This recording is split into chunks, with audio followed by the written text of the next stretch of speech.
वालेकुम, मैं सारसन। मैं मोहम्मद। आप देख रहे हैं GM authentic reaction YouTube channel. आपका हमारे इस चैनल पर दिल के तहे से वेलकम। अगर आप देखना चाहते हैं इसी तरह की ऑथेंटिक रिएक्शन वीडियोस तो हमारे चैनल जरूर सब्सक्राइब कीजिएगा। तो चलते हैं आज की वीडियो जनाब। आज की वीडियो आलोक सर की वीडियो है। वीडियो का टाइटल है richest village of India.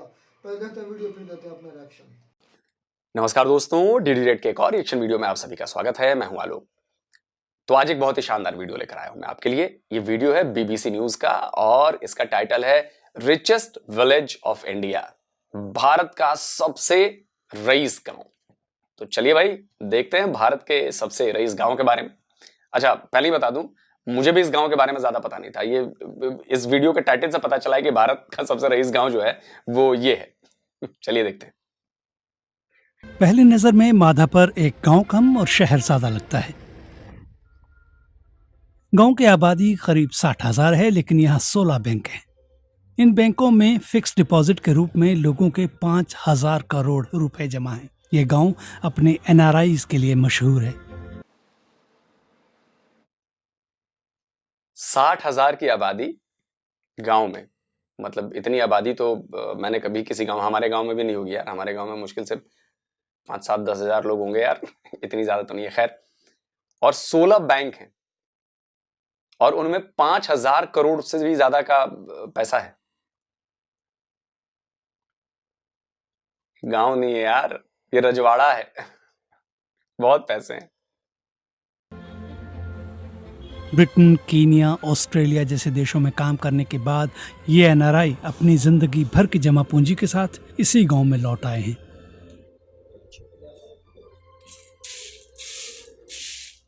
London थी माधापर तो पछी लॉन्ग टाइम रिटायर थई गया छोकरा। अमारा छोकरा बधा भणी गणीने सेटल थई गया, पोतानुं फ्यूचर करवा मंडी गया। ए लोका ए बधा अत्यारे काम करे छे। ग्रेन्ड चिल्ड्रन छे, ए लोका स्कूले वही जाय। अमे हवे रिटायर थई गया एटले हवे कीधुं के हवे टाइम पास करो। के लंडन में आखो दिवस वेधरना प्रमाणे लंडन में आखो दिवस एटले थोड़ुं चेन्जीस थई जाय। एटले हवे अहींयाथी वाने वांथी वां अपडाउन करे, वच्चे क्यारेक होलिडे करी आवे। एवी रीतना लाइफ स्पेन्ड करे छे। Just retire life spend. Chandralata Ben और उनके पति भीमजी भाई भूरिया ने अपने जीवन भर की जमा पूंजी माधापर के बैंक में जमा कराई है। बाकी तो અત્યારે તો રિટાયર્ડ છે એટલે તો જે આગળનું ઇન્વેસ્ટમેન્ટ છે એ અમે લઈ આવ્યા હતા યુકેથી। અહીંયા ડિપોઝિટ કરી હતી, એનો ઇન્ટરેસ્ટ અને જનરલી બધા એ ટાઈપનું જ કરતા હોય છે અને નાના મોટા હોય છે। બીજી વસ્તુમાં કોઈમાં ઇન્વેસ્ટ કરવું હોય તો નાની મોટી જગ્યાએ ઇન્વેસ્ટ કરતા હોય છે, બધાનો ઇન્ડિવિજ્યુઅલ હોય છે।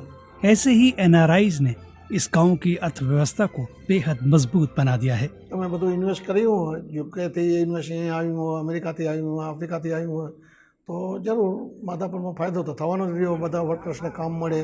અત્યારે અમે અમારા મકાન બનાવીએ કે શોપિંગ કરીએ કે ગાડી લઈએ કે સ્કૂટી લઈએ કે એ બધું ઇકોનોમિકને તો એવી રીતના તો ડાયરેક્ટલી or ઇનડાયરેક્ટલી ફાયદો તો થવાનો જ રહ્યો। माधापार का ये स्कूल साल 1935 में बना था।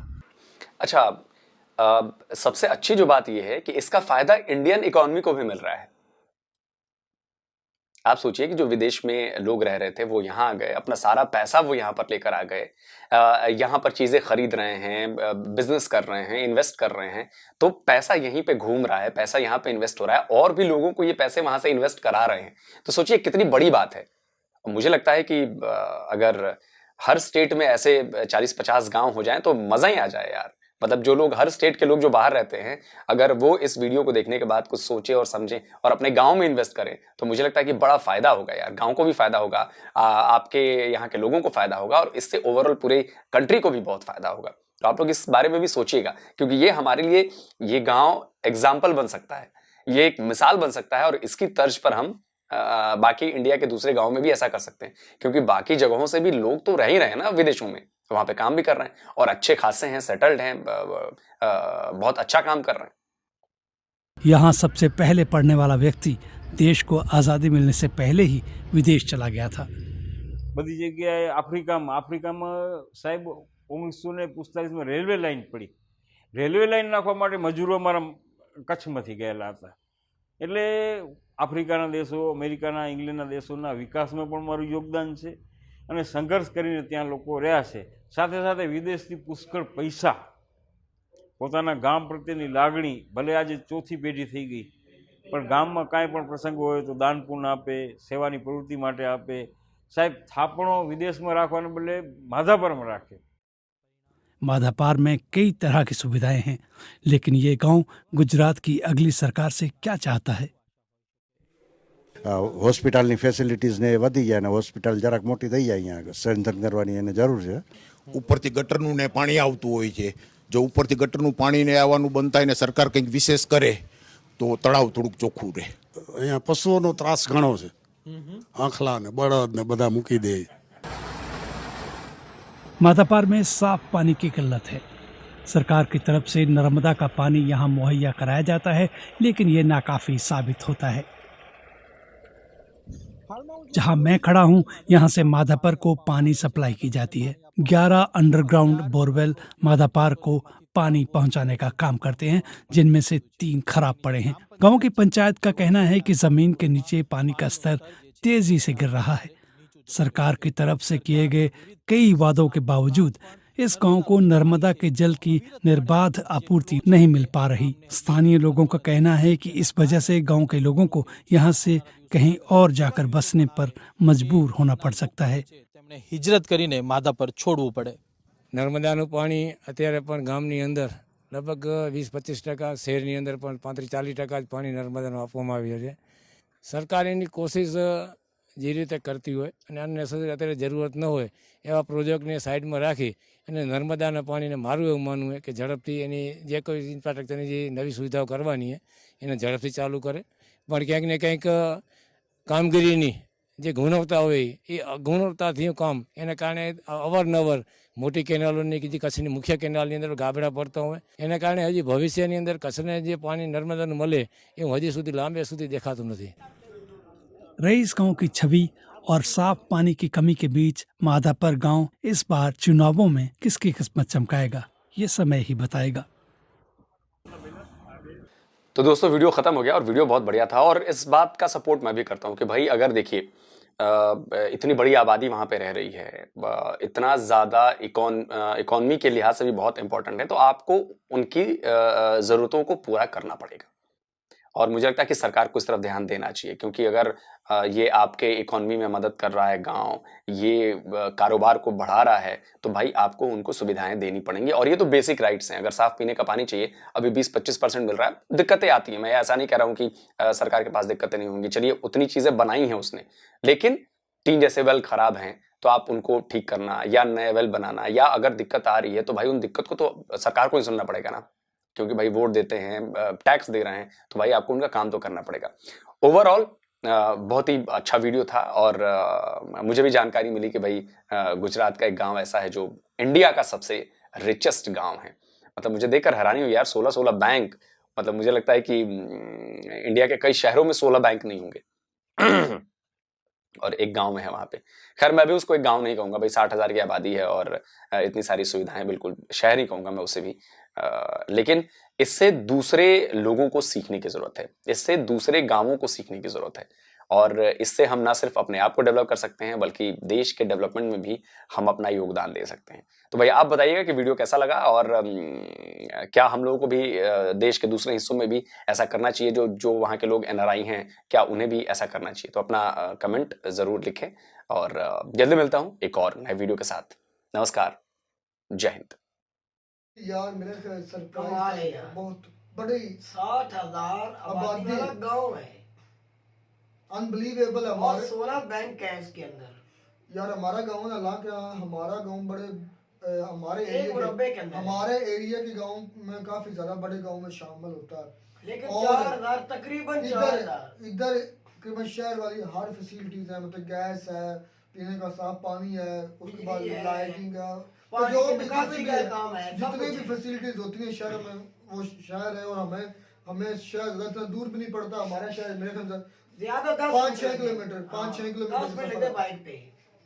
और कारपेट रोड है हमारा जो शहर को जाता है, उसकी वजह से हमारा सफर बहुत जल्दी खत्म हो जाता है. तो दोनों तरफ ही कारपेट रोड है. और इस इतने हमारे शामिल हम शहर की एक कॉलोनी में शामिल एक किस्म की है, लेकिन हमारे गांव में भी इतनी ज्यादा तादाद नहीं है. हमारे गांव में मेरे ख्याल में 3500 से 4,000 लोग, 4,000 के ऊपर लोग नहीं है और एक भी बैंक नहीं है. बिल्कुल. एक तकरीबन बैंक किसी गांव में भी बैंक नहीं। वो किसी जो गांव- महाजनों के पिंड है ना, उधर भी गांव- है, उधर नहीं, है। नहीं, वो जो इधर हमारे कक्कुवाड़ा वगैरह है उसमें है, नौवाला में है। अच्छा। उधर बैंक तकरीबन चार बैंक है नौवाला के अंदर। अब लेकिन हमारे इधर गांव में एक बैंक भी नहीं है। हमें अब कोई पैसे निकलवाने होते हैं, इस लिहाज से तो हमें शहर जाना पड़ता है, हमें तो जाना पड़ता है, हमें जाना पड़ता है। और हमें बाकी फैसिलिटीज हैं लेकिन बैंक्स नहीं। और हमारे लेकिन एक भाई यकूब, एक बात और बड़ी इंटरेस्टिंग है, हमारा गांव जितना तरक्की किया है, हमारे आसपास के शहर के किसी भी गांव में तरक्की नहीं बिल्कुल। है। तालीम जितने- भी और तालीम भी खैर भी और मुलाजमत भी। हमारे हर घर से, खानदान से नहीं, हर घर से एक आदमी या दो बाहर है, बिरूने मुल्क है। कई घर के चार भी हैं, तीन चार भी हैं। तो अगर बिरूने मुल्क में गए हो तो फिर हर घर में तीन मुलाजम है, ऐसी कम बात अज कम तीन मुलाजम है। और हमारे गांव में मेरे ख्याल में एक लोग आए थे, साथ वाले गांव का आदमी आया था, तो वो मतलब समझे कि हमारी जिस डेथ हो जाती है, फौतगी होती है, तो उस पर अफसोस पे आए थे। तो वो देख रहा था, तो वो हमें बता रहा था, यार आप लोग तो बड़े एडवांस हो गए हैं। तो वो हमारे, आपको पता है जो शेख है, वो तुम्हें पता है अपने पास से बड़ी बड़ी छोड़ता है। वो बेचारा आदमी आ गया सीधा साधा ऐसा, उसने कहा यार तुम ये, मैं गुजरा हूँ आपके गांव में से, तो ये आपके सारे गांव में कोठियां वगैरह हैं, तो क्या वजह आप इतनी कोठियां क्यों बना रहे, पूरे गांव में कोठियां। तो उसने कहा कि भाई हमारे गांव में चक्कर गया था एसी ने, असिस्टेंट कमिश्नर ने सुन ले बात, बड़ा उसने बड़ी की। उसने कहा कि हमारे गांव में एक असिस्टेंट कमिश्नर लगाया था चक्कर, और उसने जब देखा कि ये लोग बड़े पढ़े लिखे सुलझे हुए हैं, तो उन्होंने एसी साहब ने हमें ना इधर जो कोठियाँ बनाई उस पर हमें नाम दिया कि आप इधर ये गवर्नमेंट आपको हाफ खर्चा देगी, इसलिए हमें ये कोठियाँ बना रहे हो। साथ साथ गवर्नमेंट ने हमें वो खुड़िया वाला में हमें प्लॉट्स भी दिए हैं। उसने तो अपने से फेंक की थी। वो बंदा सीरियस ले गया, अच्छा ये कैसे हो सकता है। सुना कि हमारे अफसर बड़े बड़े हैं, हमारी कोठियाँ बहुत है, वो देख एसी दंग रह गया था, इसलिए हमें खुड़िया वाला में हमें प्लाट्स भी मिल रहे हैं और हमें पैसा भी गवर्नमेंट दे रही है कि आप कोठियाँ बनाएं। हाँ बिल्कुल। असल बात पता क्या है सर, हमारा जो चारों तरफ जो गांव है ना, हमारे गांव के चारों तरफ शहर, वो एक किस्म का जो चारों तरफ हमारे शहर भी है, कानूनियां भी बन के वो हमारे सारे के ऊपर एक किस्म के गांव के आ गए हैं। और जो हमारे गांव के इर्द गिर्द हैं, उन्होंने सारे जितने 3-4 गांव हैं, 4 चफेरे हमारे, उन्होंने जमीनें बेच दी। हमारे गांव में से हमने किसी ने भी एक मरला भी नहीं अभी बेचा। सभी बैर भी हैं और सभी नौकरियों पे भी हैं, और अच्छा खासा हर घर का निजाम भी खुला चलता है। ये भी देखो यार 5,000 करोड़, लेकिन ये जो मतलब मध्य प्रदेश की बात करें, गुजरात का गाँव है, तो इसके अंदर जितनी आमदन है ना, पैसे की आमदन है बैर से भी, और अंदर से भी तो होगी ना, साफ जाहिर है। 60,000 जो बंदा है इस गांव के अंदर, ये कोई छोटी सी बात नहीं, बहुत बड़ी बात। ये तो मुझे तो एक सिटी लगती है जिस तरह। ऐसा ही है।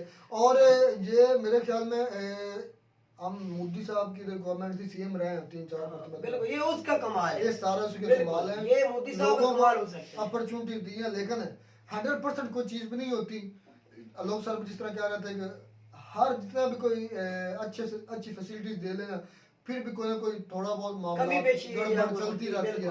वो जो गवर्नमेंट उसकी तरफ तवज्जो दे रही है और तवज्जो देनी भी चाहिए। इस तरह वो पानी के बारे में बात कर रहा था ना, एक बंदा कह रहा था, इतनी समझ आई कि ऊपर से गटर का पानी जो नीचे आता है। नहीं, वो कह रहे हैं कि हमें ट्यूबवेल जो है ना, वो जो जमीनी पानी है वो बहुत ज्यादा डूंगा चला गया, बहुत नीचे चला गया, ऊपर होना चाहिए। और हमें गवर्नमेंट को चाहिए कि हमें साफ पानी मुहैया करे। कर रही है कि उतनी मकदार में नहीं कर रही जितनी जरूरत है। 60,000 बंदा पानी पीगा तो सारी बात है, कमी तो होगी ना इसकी चीज की। इसी बात तो हो सकता है उसके ऊपर काम हो भी रहा हो, ये भी हो सकता है। अब ये बात सुन के उनकी जो उनके जरगा होगा या गांव वाला कोई चौधरी होगा या कोई इनका एमपीएमएन कोई होगा, 60,000 वाला एमपीएमएन बन जाते हैं भाई, इसको इतने वोट नहीं। वो बता रहे थे पंचायत सिस्टम है यार, ये बड़ी बेहतरीन चीज है। पंचायत वाला काम हमेशा ही मुझे बहुत पसंद है ये जो पंचायत। पहले हमारे गांव में भी ये हुआ करता था, लेकिन अब तो भाई हर आदमी चौधरी।